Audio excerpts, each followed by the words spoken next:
Om Bhagavate Vasudevaya Narayanam Namaskritya Naram Chaiva Narottamam Devim Saraswatim Vyasam Tato Jayamudire Nashtaprayeshu Bhadreshu Nityam Bhagavata Sevaya Bhagavati Uttam Shloke Bhaktir Bhavati Naistiki. So continuing with the discussion on Srimad Bhagavatam, Canto 11, Chapter 18, Text 35 onwards. Yadrichayopapannanam madhyashreshtamota param tatha vasas tatha shayyam praptam bhajan muni. A sage should accept the food, clothing and bedding, be they of excellent or inferior quality, that come of their own accord. Sometimes excellent, sumptuous food will come without endeavor, and other times tasteless food appears. A sage should not become happily excited when a sumptuous plate is brought to him, nor should he angrily refuse ordinary food that comes of its own accord. If no food comes at all, as mentioned in the previous verse, one must first endeavor to avoid starvation. From these verses, it appears that even a saintly sage must have a good dose of common sense. So avoid starvation, but don't get attached. I mean, for a sannyasi.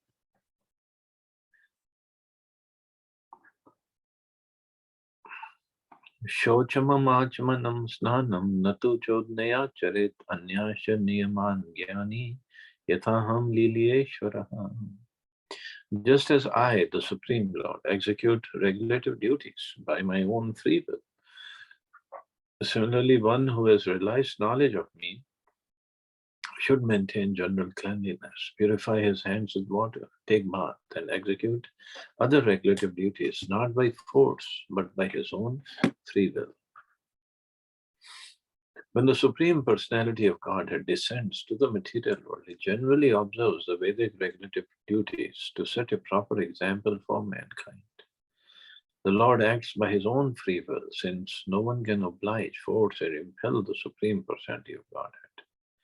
Similarly, the Jnani or self-realized soul is fixed on the spiritual platform beyond the material body and should therefore execute the regulative duties in relation to the material body by his own free will and not as a servant of the rules and regulations.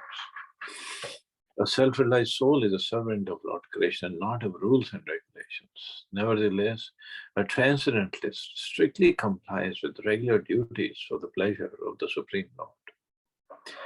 In other words, one who is advanced in loving devotional service to Lord Krishna spontaneously moves according to the will of the Supreme. One who is perfectly situated in spiritual realization cannot become a servant of material body or of the rules and regulations of concerning material body. So it's all Paramhansa's stage of life that Krishna is discussing, that not by rules, but by its own free will, one just maintains cleanliness, taking bath. It's not like it stops taking bath or stops following the normal hygienic principles. Nahi tasya vikalpakhya yachamadvikshaya hata adehantat kvachit khyatis tata sampadyate maya. A realized soul no longer sees anything as separate from me, for his realized knowledge of me has destroyed such illusory perception. Since the material body and mind were previously accustomed to this kind of perception, it may sometimes appear to recur. But at the time of death, the self-realized soul achieves opulence equal to mine. So opulence equal to mine means the soul gets transferred to the spiritual world.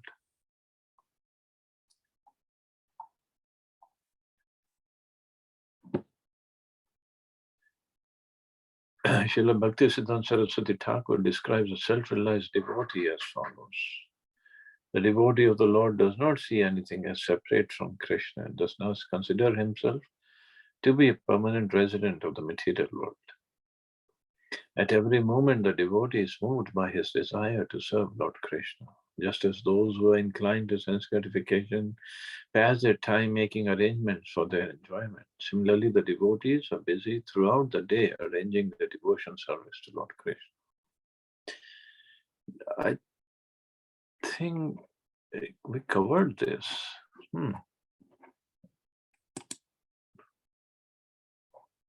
Yes, bro, you covered 37. Yeah, I covered this. So, is it 43? Because you posted No. 43. Or 43, today I thought you will cover, but you have covered 37 yesterday. I don't, 38 or 38 you may not have covered, I think. somehow my bookmark got missed. Okay. Okay, we could start from 38. दुखोदर्केषु कामेषु जातनिर्वेदात्मवान् अजिज्ञासितम् अधर्मो guru is detached from sense gratifications results to be misrealized for obtaining me. Approach of bona fide and learned spiritual master who has well of perfect knowledge. Now Lord Krishna discusses a situation of one who, desiring self-realization, has become detached from material life, but lacks perfect knowledge of Krishna consciousness. Such a detached person desiring self-realization must approach the lotus feet of one of its spiritual master in Krishna consciousness, and then he will quickly come to the standard of perfect understanding. One who is seriously inclined towards spiritual perfection should not hesitate to adopt the responsibility means for achieving the highest perfection in life. So only detachment is not enough, not sufficient. One has to go beyond beyond this point of life. So then he has to approach a bona fide spiritual master and then learn and how to make progress in bhakti.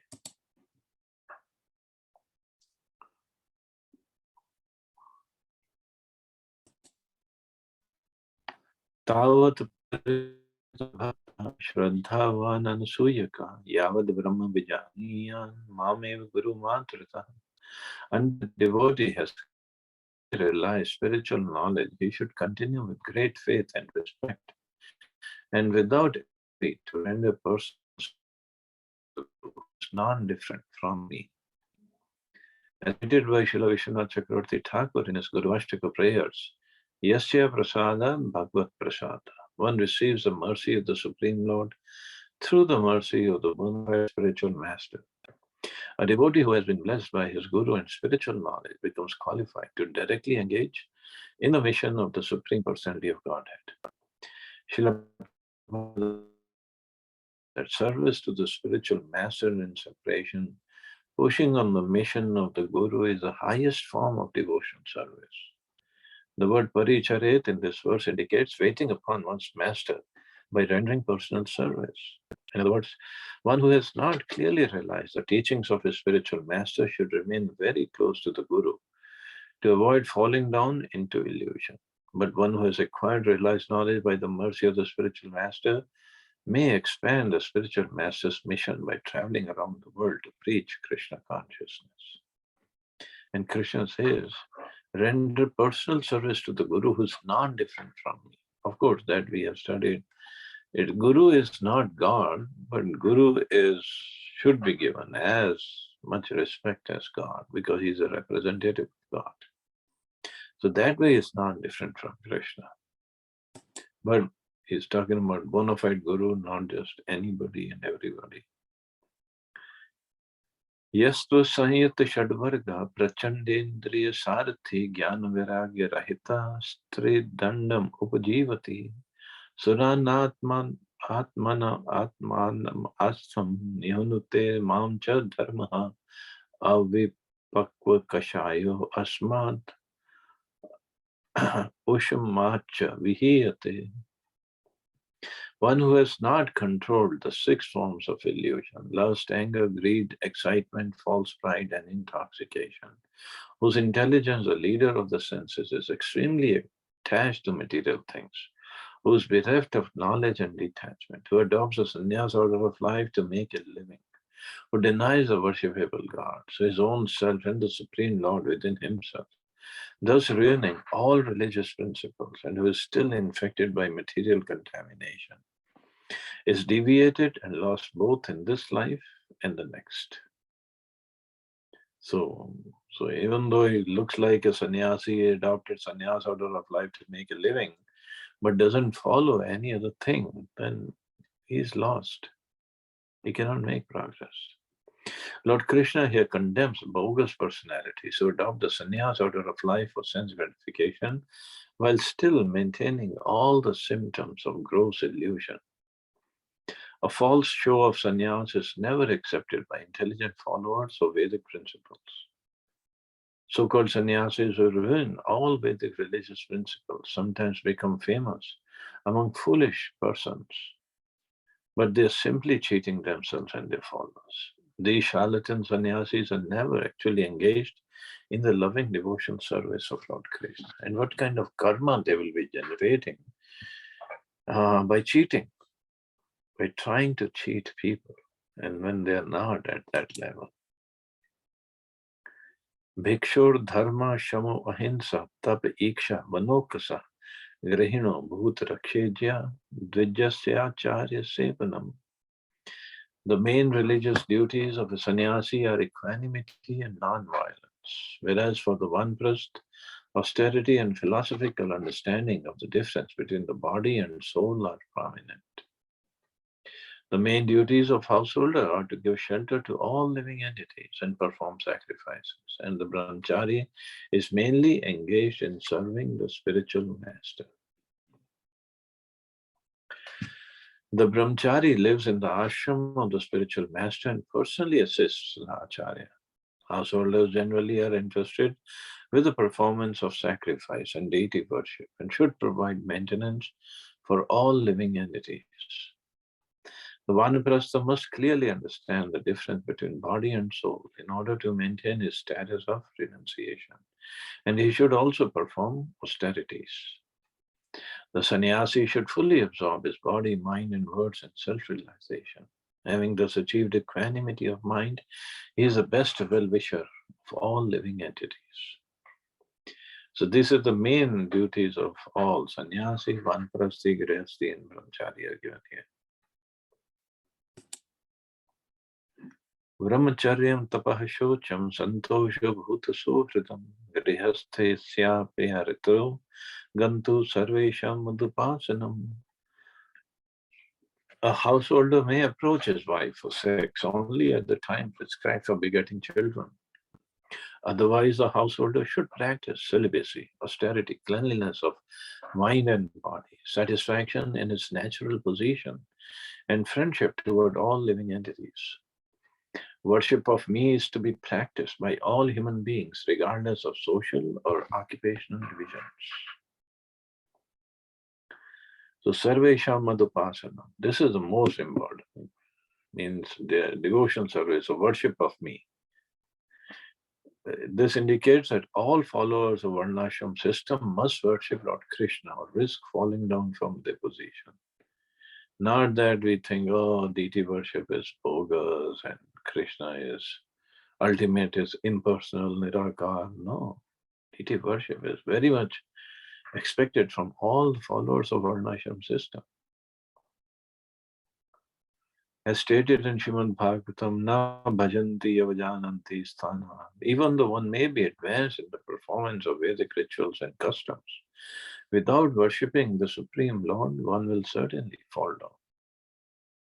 Those in the householder ashram are not authorized to enjoy like pigs and dogs, freely exercising their sexual potency. A religious householder should approach his wife at the prescribed time and place and beget a saintly child for the pleasure of the Supreme Lord. Otherwise, it is specifically mentioned here that a householder must practice celibacy along with all of the other members of advanced human civilization. The word Shocham indicates cleanliness of mind and body, or else freedom from attachment and repulsion. One who faithfully worships God as a supreme controller experiences santosha, full satisfaction in whatever situation the Lord arranges. By seeing Lord Krishna within everyone, one becomes Bhuta Suhrit, the well-wishing friend of all. So this should be our viewpoint. This is how our consciousness should be. Even for householders, it's not like all the rules are for sannyasis only. Householders should practice celibacy, austerity, cleanliness of mind and body, satisfaction in its natural position, and friendship towards all living entities.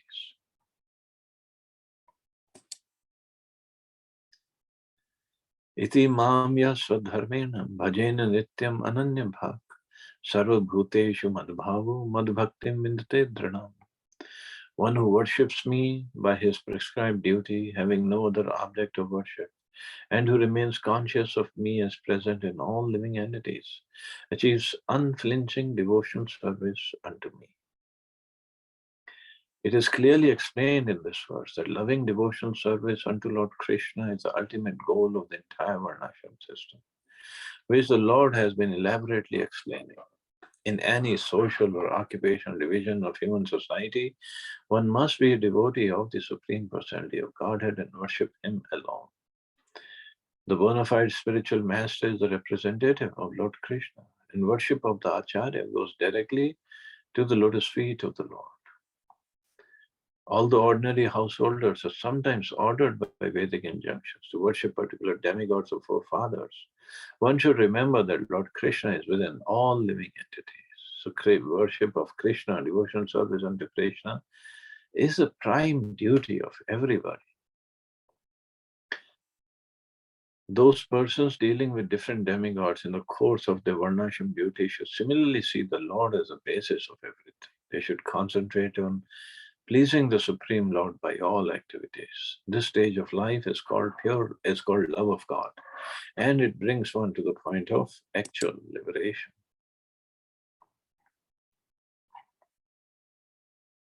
Bhakti-uddhavan painya sarvaloka maheshwaram sarvotipatti apyayam brahm karanam upayati saha. My dear Uddhava, I am the Supreme Lord of all worlds, and I create and destroy this universe, being its ultimate cause.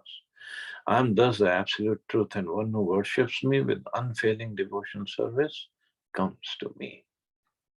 Here, Krishna clearly saying, I am the Supreme Lord.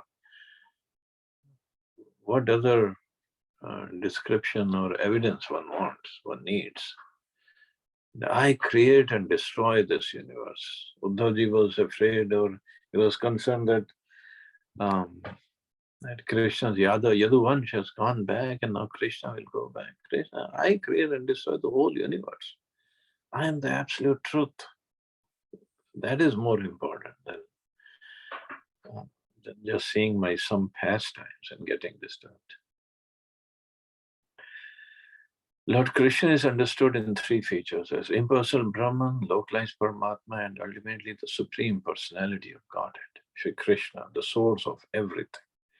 Lord Krishna absorbs the impersonal philosophers into the rays of his body, appears before the perfect yogis as the Lord of the heart, and ultimately brings his pure devotees back to his own abode for an eternal life of bliss and knowledge.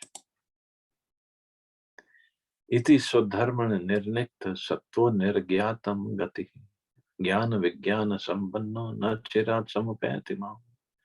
Thus one who has purified his existence by execution of his prescribed duties, who fully understands my supreme position and who is endowed with scriptural and realized knowledge, very soon achieves me. Varnashram vatam dharma esha achara lakshana sa eva mad bhakti yuto nishre sakara par. Those who are followers of this Varnashram system accept religious principles according to authorized traditions of proper conduct. When such Varnashram duties are dedicated to me in loving service, they award the supreme perfection of life. So ultimate goal of everything is Krishna. Varnashram system, again, When they're dedicated to me in loving service, Krishna says, they were the supreme perfection of life. According to the Varnashram system, the members of different orders and statuses of life have many traditional duties, such as worshipping the forefathers and to save them from possible sinful reactions. All such Vedic rituals, sacrifices, austerities, and so forth should be offered to the lotus feet of Lord Shri Krishna. They then become the transcendental means for going back home, back to Godhead. In other words, Krishna consciousness or loving service to Lord Shri Krishna is the sum and substance of progressive human life. Etate abhihitam sadhu bhavan prichati yatchamam yatha sadharma samyukto bhakto mam samiyat param.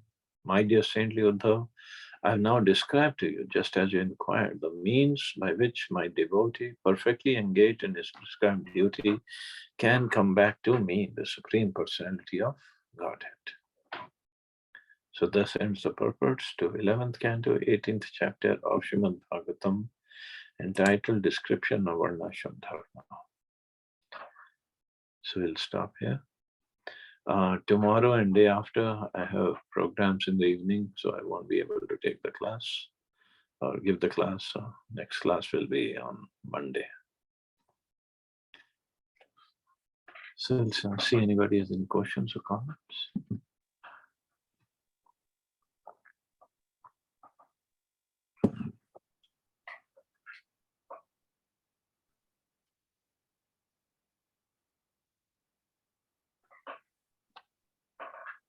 Okay, so you all have a great and wonderful day. Hare Krishna. Jai Shri Prabhupada.